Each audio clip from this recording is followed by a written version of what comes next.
نحمدہ ونصلی علی رسولہ الکریم۔ کھل اٹھے مرجھائے دل، تازہ ہوا ایمان ہے۔ مرحبا صد مرحبا، پھر آ گیا رمضان ہے۔ تجھ پہ صدقے جاؤں رمضان، تو عظیم الشان ہے۔ تجھ پہ نازل حق تعالی نے کیا قرآن ہے۔ روزہ دارو جھوم جاؤ کیونکہ دیدار خدا، روزہ دارو جھوم جاؤ کیونکہ دیدار خدا۔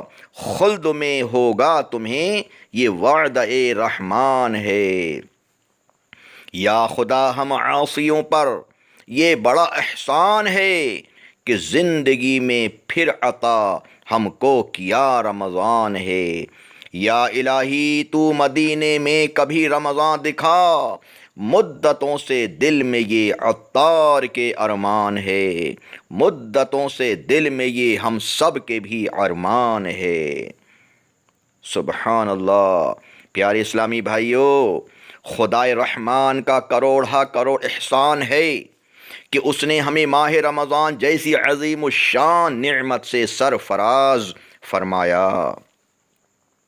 ماہ رمضان کے فیضان کے تو کیا ہی کہنے، اس کی تو ہر گھڑی رحمت بھری ہے۔ اس مہینے میں اجر و ثواب بہت ہی بڑھ جاتا ہے۔ نفل کا ثواب فرض کے برابر اور فرض کا ثواب 70 گنا کر دیا جاتا ہے۔ سبحان اللہ۔ بلکہ اس مہینے میں تو روزہ دار کا سونا بھی عبادت میں شمار کیا جاتا ہے۔ عرش اٹھانے والے فرشتے روزہ داروں کی دعا پر آمین کہتے ہیں، اور ایک روایت کے مطابق رمضان کے روزہ داروں کے لیے دریا کی مچھلیاں افطار تک دعائے مغفرت کرتی رہتی ہیں۔ پیارے اسلامی بھائیو، روزہ باطنی عبادت ہے۔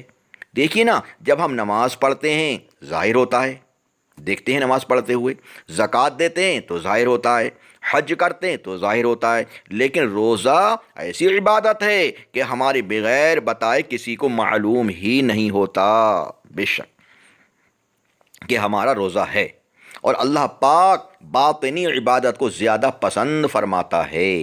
ایک حدیث پاک کے مطابق روزہ عبادت کا دروازہ ہے۔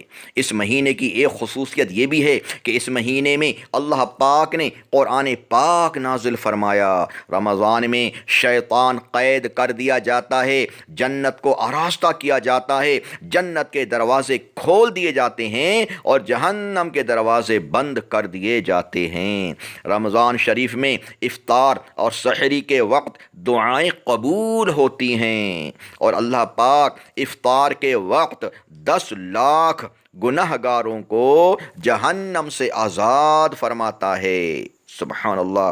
پیارے آقا صلی اللہ علیہ وسلم فرماتے ہیں، روزہ اور قرآن پاک قیامت کے دن بندے کے لیے شفاعت کریں گے۔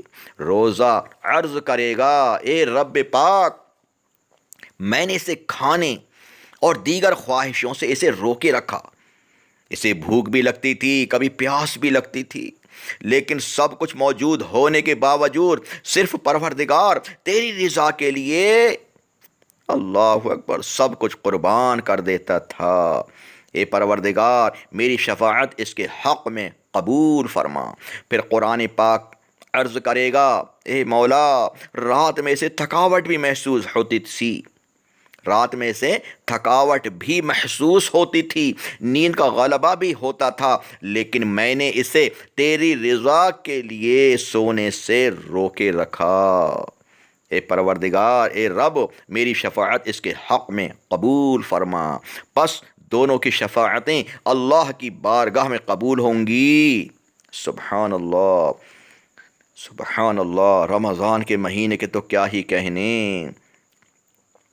پیارے آقا صلی اللہ علیہ وسلم فرماتے ہیں، اگر میری امت کو رمضان کی فضیلت کا پتہ چل جائے تو یہ تمنا کرے کہ پورا سال رمضان کا ہی مہینہ ہو۔ سبحان اللہ۔